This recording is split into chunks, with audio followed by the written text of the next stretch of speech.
This is the Delphos Cemetery in Delphos, Kansas. This is the grave of Anna Brewster Morgan, who died July 11th, 1902, age 57. She was a captive of the Sioux and Cheyenne Indians in 1868, and she was rescued by General George Armstrong Custer, March 22nd, 1869, near Sweetwater, Texas. This is the grave of her Indian baby that she had, her Indian boy. He would die in 1871 at the age of 1 year and 4 months.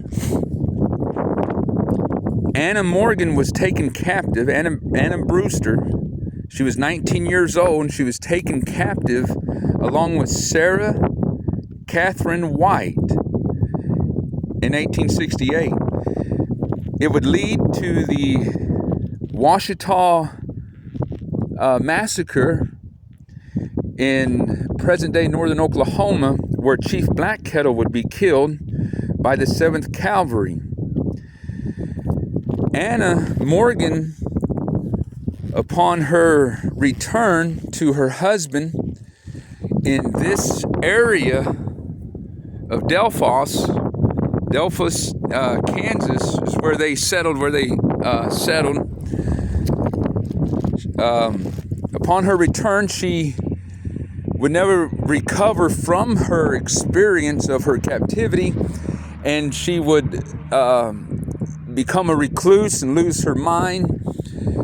She would die in Topeka, Kansas, in a mental hospital. Her husband had her body brought back over here to be buried next to her Indian son.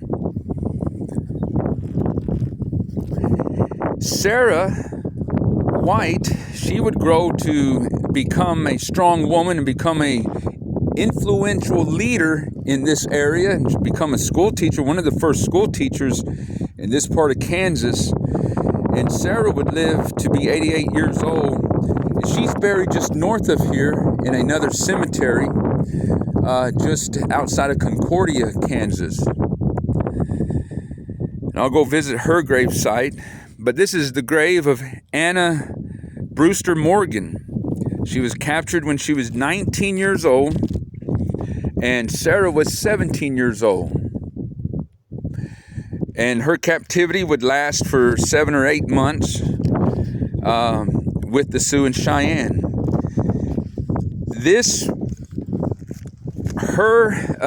Anna's and Sarah's capture by the Sioux and Cheyennes would lead to also the surrender of the Kiowa chief Santanta, Lone Wolf, and Little Raven. It also lead to the capture of Chief Dullknife, Northern Cheyenne Chief Dullknife, Fat Bear, Northern Cheyenne Chief Big Head, and Medicine Arrow. Those were influential leaders and strong warriors and leaders, chiefs of the Plains War that was going on in this area. And these settlers were coming into Indian land as a result of the Nebraska-Kansas Act and so forth. So they were under treaty to this area was not to be open. The government promised that this area wouldn't be open for settlement, but because of the gold rush and the Santa Fe Trail and so forth, immigrants, unlawful immigrant and unlawful settlement was occurring in the hunting grounds of the Cheyenne. So prior to the reason why the tribes were on an uprising was it started with I forget the general's name, who went and burned a abandoned Cheyenne camp. General Hancock went and burned down a earlier in 1868 of the summer, early or late spring, I guess, of 1868. Hancock burned down a Cheyenne camp, and it led to you had Fort Riley that was just a little ways east of here. Then Fort Larn that was established, that was bringing in a lot of settlement and was stirring up the tribes and causing an uprising. And so it was a time of war. The tribes were on high alert, on high war, and so they took captive these young girls because it was a time of war. Their land was being invaded, and they were supposed to be under treaty to have this area, but white settlement, the government didn't honor it, and settlement was coming in, and so it led to the capture of these young ladies. And Anna did not recover from it, but Sarah did recover, and she became a strong